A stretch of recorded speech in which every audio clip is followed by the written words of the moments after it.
صحابہ رضی اللہ عنہم کے طریق پر چلنے سے خدا ملے گا، اللہ ملے گا۔ وہ آرام پسند عیش پرست نہیں تھے، وہ تو خدا پرست تھے۔ کہاں کہاں تک پہنچے، اتنی جگہوں پر بتایا جاتا ہے کہ یہاں صحابہ رضی اللہ عنہم کی قبور ہیں، مزارات ہیں۔ پاکستان میں جگہ جگہ بتایا جاتا ہے، واللہ عالم، باقی اللہ بہتر جانتے ہیں۔ تو صحابہ رضی اللہ عنہم کے طریق پر چلنے سے اللہ ملے گا، اللہ راضی ہوگا۔ مستند رستے وہی مانے گئے جن سے ہو کر تیرے دیوانے گئے، لوٹ آئے جتنے فرزانے گئے، تاب منزل صرف دیوانے گئے۔ آہ کو نسبت ہے کچھ عشاق سے، آہ نکلی اور پہچانے گئے۔ جنہوں نے مال و زر بھی، آبرو بھی، جان بھی دے دی، کوئی سمجھے گا کیا ان کا مقام کیف احسانی۔ صحابہ رضی اللہ عنہم جنہوں نے مال و زر بھی، آبرو بھی، جان بھی دے دی، یعنی خدا پر سب کچھ لٹا دیا۔ جنہوں نے مال و زر بھی، آبرو بھی، جان بھی دے دی، کوئی سمجھے گا کیا ان کا مقام کیف احسانی۔ خانقاہ میں رہنے سے نوابیت کی بھی اصلاح ہوتی ہے، اپنا جو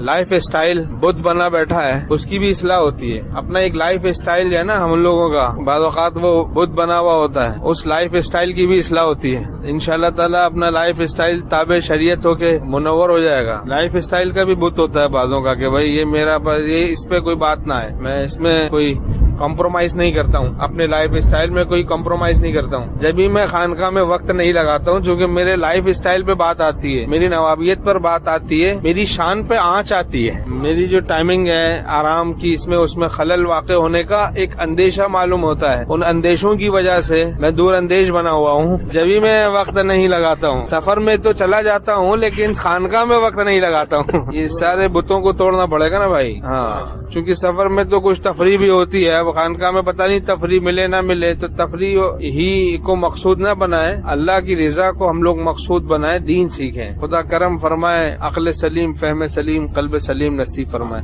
اور خودرائی کو فنا کرنے کی توفیق نصیب فرمائے۔ مولانا شاہ محمد احمد صاحب رحمۃ اللہ علیہ فرماتے جب تک فنائے رائے کی ہمت نہ پائیے کیوں آپ اہل دل کی مجالس میں جائیے۔ اللہ تعالی ہم سب کو خودرائی کو چھوڑنے کی توفیق نصیب فرمائے اور عجب سے نجات نصیب فرمائے اور عبدیت ہم سب کو خدا نصیب فرمائے۔